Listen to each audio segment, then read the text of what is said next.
السلام عليكم ورحمة الله وبركاته. أخواننا أحبابنا، أهلا وسهلا بكم.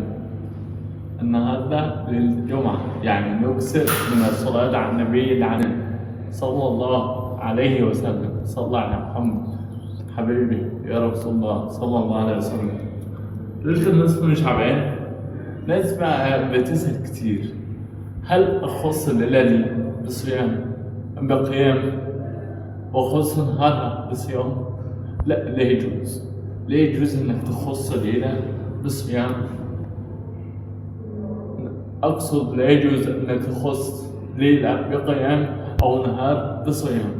انا يعني في السنة والله اعلم ما فيش فضل في السنة كلها الا فضل ليلة واحدة من الليالي، اقصد الا ليلة القدر.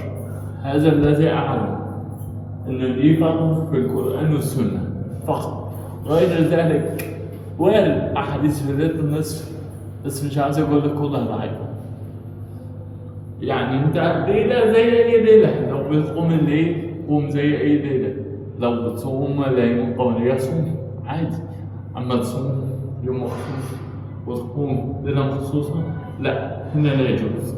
خلاص نفهم، ولازم نتبع النبي صلى الله عليه وسلم. هو القائل: من رغب عن سنتي فليس مني، صلى الله عليه وسلم. خد بالك ان النبي صلى الله عليه وسلم لازم تتبعه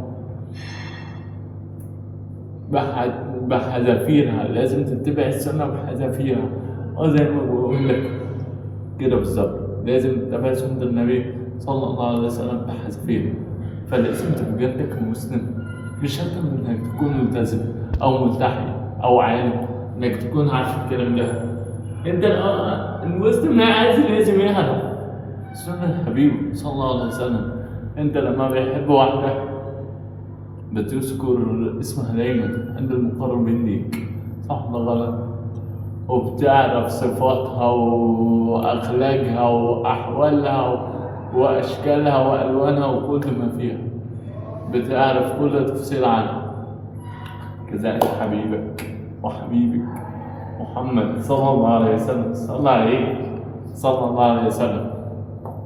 لازم نعرف سنته، ولازم نتبعه، ولازم نمشي وراه كي ندخل الجنة معاه برحمة الرب العلي العظيم المنان الرحمن سبحانه وتعالى.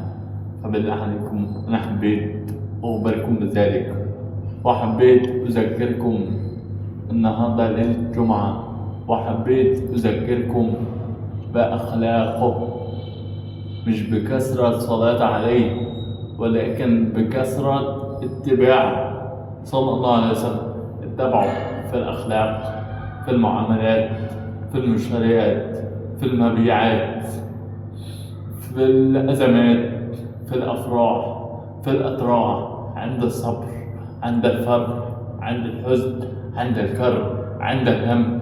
لازم تشوف أخلاق النبي صلى الله عليه وسلم في كل شيء، ولازم تتبعه. لازم تراجع مالك حلال ولا لا، أولادك طالعين على الإسلام الصحيح ولا لا، أنت متبع النبي في أخلاقه ولا لا.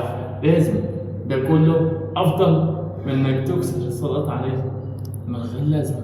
لا، الدين أفعال ليس أقوال.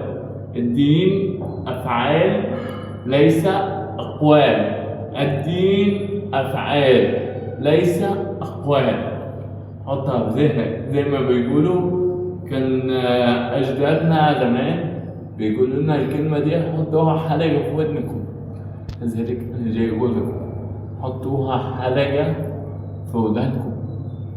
خلاص، خلاص يا شباب، خلاص يا بنات، خلاص يا كبار، خلاص يا صغار، خلاص يا أمي، خلاص يا أبي، خلاص يا جدي، خلاص يا أخي، خلاص يا أختي.